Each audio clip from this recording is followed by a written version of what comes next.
Nadiad college road canal પર morning walk માટે નીકળેલા યુવકના ગળામાંથી સોનાની ચેન સ્નેચિંગ કરનાર આરોપીને નડિયાદ ટાઉન પોલીસે ઝડપી પાડ્યો છે.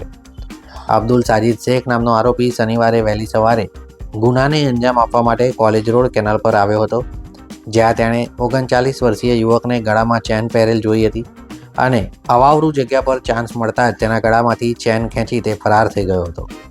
સમગ્ર ઘટના મામલે નડિયાદ ટાઉન પોલીસ મથકમાં ફરિયાદ નોંધાતા ટાઉન પોલીસે આસપાસના વિસ્તારમાંથી 50થી વધુ સીસીટીવી કેમેરાની તપાસ કરી હતી. આખરે ચેન સ્નેચિંગ કરનાર યુવક ન્યૂ સોરક મિલના ગ્રાઉન્ડ પાસેથી ઝડપાઈ ગયો હતો. પોલીસે તેનું નામ પૂછતા અબ્દુલ સાજીદ શેખ નામ હોવાનું જણાવ્યું હતું. જોકે અમે હજુ પણ શહેરીજનોને એક જ વાત કહીએ છીએ કે જો તમે આવા અવાવરૂ વિસ્તારોમાં મોર્નિંગ વોક માટે જતા હોય ત્યારે પોતાના શરીર પર કિંમતી દાગીના પહેરવાનું ટાળો.